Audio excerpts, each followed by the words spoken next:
Dimpy's home किचनमध्ये आजची recipe आहे चना आलू मसाला. तर चना आलू मसाला बनवण्यासाठी काय साहित्य लागतं ते बघूया. चना आलू मसाला बनवण्यासाठी सर्वात आधी मी चणे घेतलेले आहे, ज्यांना मी रात्रभर भिजत ठेवलेलं आणि भिजल्यानंतर तुम्ही बघू शकता या पद्धतीने ते दिसत आहेत. आता त्यांना आपण छान पाण्याने वॉश करून घेऊया.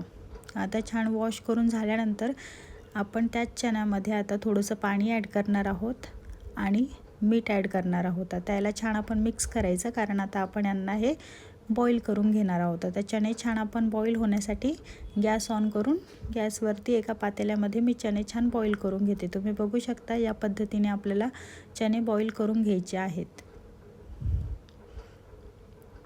आता जोपर्यंत आपले चणे बॉईल होत आहेत तोपर्यंत चना आलू मसाला बनवण्यासाठी काय काय साहित्य लागणार आहे ते आपण बघूया.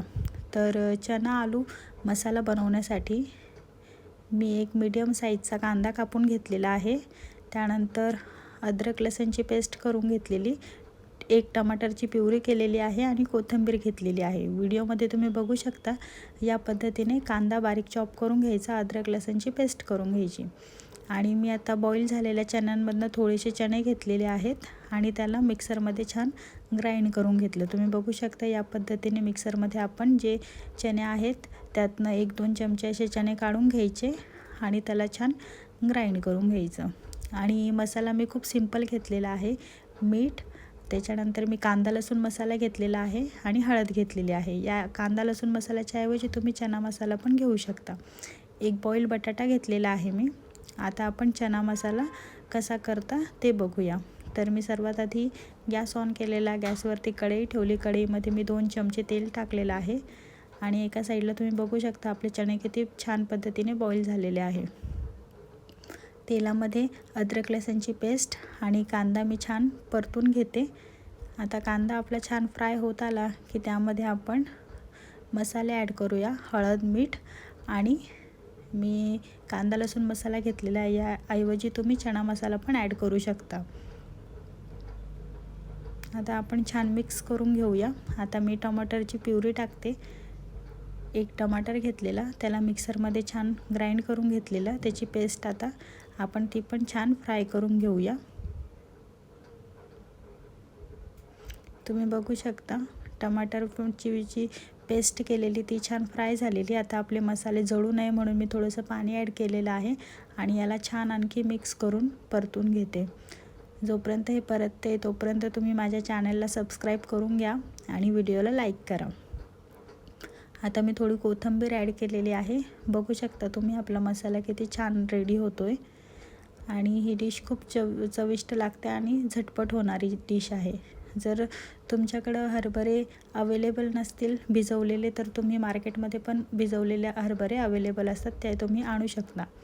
आता मी जे मिक्सरमध्ये चना जे ग्राइंड केलेलं ते मी आता त्यामध्ये ॲड करते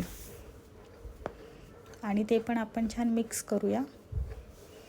व्हिडिओमध्ये दाखवल्याप्रमाणे रेसिपी करायची आहे. बघू शकता तुम्ही. आता मी त्यामध्ये चणेसुद्धा ॲड केलेले आहे जे बॉईल होते ते. आता ही रेसिपी मी फक्त 2 किंवा 3च लोकांसाठी करते आहे, जास्त नाही करत आहे, त्यामुळं क्वांटिटी कमी आहे. तुम्ही यात क्वांटिटी पण वाढवू शकता. आता मी थोडं पाणी ॲड केलेलं आहे आणि मिक्स केलेलं आहे. आता छान पाणी ॲड झाल्यानंतर याला एक उकळी येऊ द्यायची आणि उकळी आल्यानंतर आता आपण जो बटाटा घेतलेला आहे त्याचे मी बारीक बारीक तुकडे करून घेतलेले आहे आणि आता आपण याच्यामध्ये बटाटा पण ॲड करूया. जो आलू आहे तो आलू आता मी याच्यामध्ये छान ॲड केलेला आहे आणि याला पण छान मिक्स करून आपली आलू चना मसाला भाजी रेडी होते. खाण्यासाठी खूप चविष्ट आहे, पौष्टिक आहे आणि झटपट होणारी चटपटी भाजी आहे. नक्की करून बघा आणि कमेंटमध्ये सांगा कशी झालेली. आणि चॅनलला सबस्क्राईब करा, व्हिडिओला लाईक करा, व्हिडिओ शेअर करा.